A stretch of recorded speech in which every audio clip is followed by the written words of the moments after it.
Let me tell you an incident that took place with the Prophet Muhammad sallallahu alayhi wa sallam. A man will mention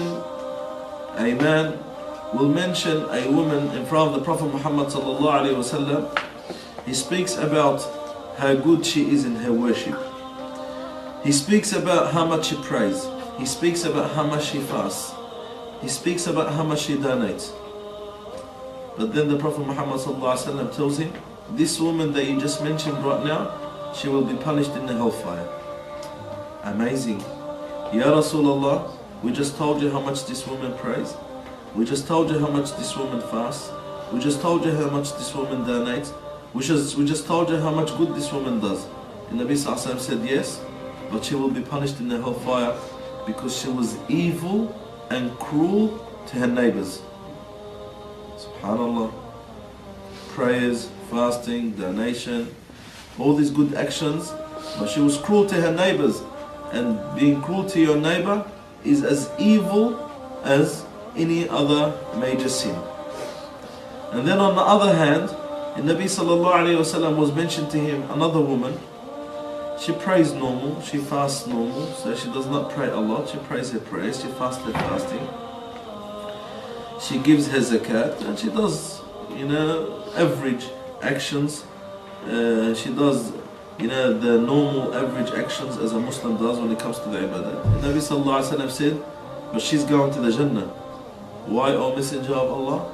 Because she is very good and she is very well mannered to her neighbors. Subhanallah. Who thinks of that these days? You find Muslims, Islam to them is about salah, Islam to them is about fasting, Islam to them is about zakat, Islam to them is about reading the Quran Kareem, which no doubt this is Islam, but that's not all Islam. And then when it comes to having the good manners, when it comes to having the good morals, when it comes to having the good ethics, you find Muslims neglecting that. We neglect that. It's like we don't need to be well mannered. It's like we don't need to be well behaved. It's like we don't need to have the best of akhlaq. When Allah subhanahu wa ta'ala praised the Prophet alayhi salatu wasalam with the best of his character, and that was his manners. Allah subhanahu wa ta'ala says, وَإِنَّكَ لَعَلَى خُلُقٍ عَظِيمٍ. Indeed and verily Muhammad, you have the best of manners and you have the best of morals. With that, my sisters, the best and the most important thing that we have in our character as living in the West is to have the best of manners.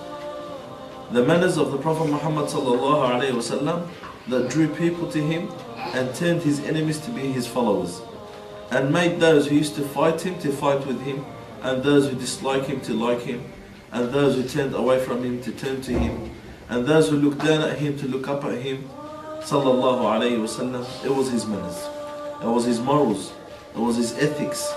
And we have that responsibility of having the best of manners. We have the responsibility of having the best of ethics. We have the responsibility of having the best of discipline.